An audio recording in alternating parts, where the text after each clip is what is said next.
Então vamos lá. Fizemos a autenticação aqui com o Windows. Vou clicar aqui para ele poder desconectar e vou fazer a autenticação agora com o SQL Server. Então, por padrão, o usuário SA e a senha que você inseriu lá, no caso 123. Perfeito.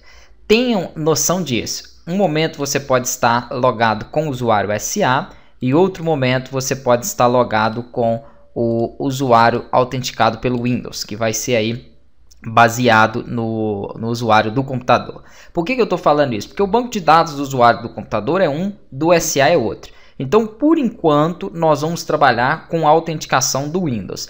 Depois, quando nós estivermos desenvolvendo sistema, alguma coisa mais voltada para a área de segurança também, eu vou explicar sobre as contas do usuário dentro do SQL Server. Então, por enquanto, vamos usar aqui a autenticação com o Windows mesmo. Aqui eu vou ter a opção de banco de dados, ele vai ter alguns bancos de dados aqui, né, padrão do sistema, mas eu quero criar o meu próprio banco de dados. Então, botão direito, em cima da opção banco de dados, novo banco de dados. Vou chamar aqui de exemplo BD, ok, que vai ser o nosso banco de dados padrão aí, né, de exemplo. Vou dar ok e ele vai gerar então, criando para mim esse banco de dados chamado exemplo BD. Se eu quero criar as tabelas dentro desse banco de dados, eu tenho que vir com o botão direito sobre ele, tá? Eu posso expandir aqui, ó, vem expande o banco de dados exemplo. É muito comum, né, os alunos que não têm costume de trabalhar com SQL acabar criando a tabela dentro de outro banco de dados que está aqui, ó. E aí depois ele não consegue associar as tabelas do banco de dados que ele fez porque ela não está criada ali dentro. Então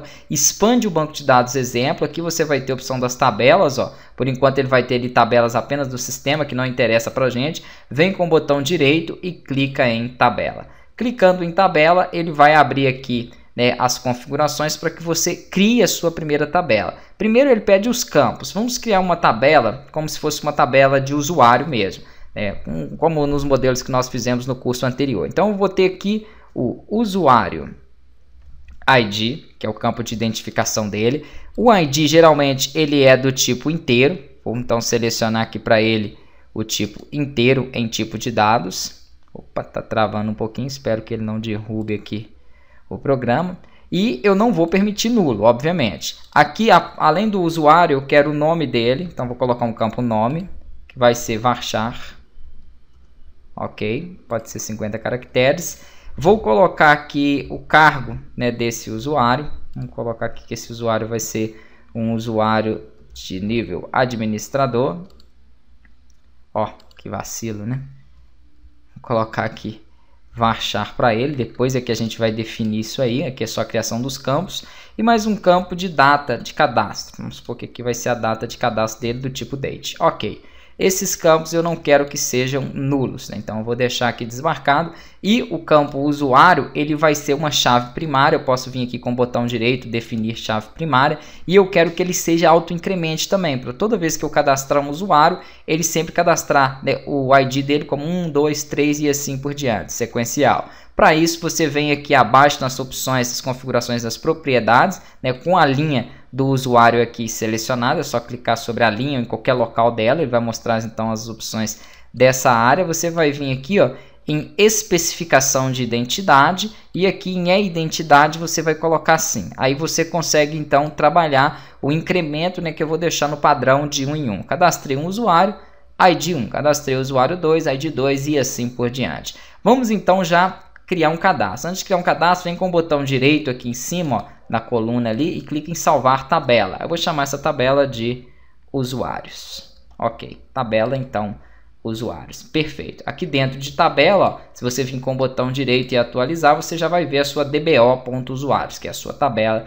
de usuários. Ah, eu quero então armazenar valores, alimentar essa tabela. Botão direito, coloca aqui, ó, editar as 200 linhas superiores, e aí ele vai te dar a opção de você começar então a colocar dados aqui. Eu vou colocar um nome, vou colocar um cargo aqui, ó, esse vai ser o administrador, e a data eu vou colocar a data de hoje, né? 05/4/2017.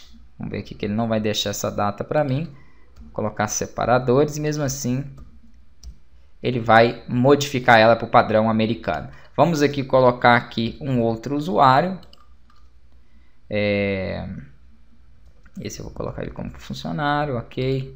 E a data aqui de cadastro pode ser a mesma data, 05/4/2017. Perfeito. 2 usuários aqui então, né, foram inseridos na nossa tabela.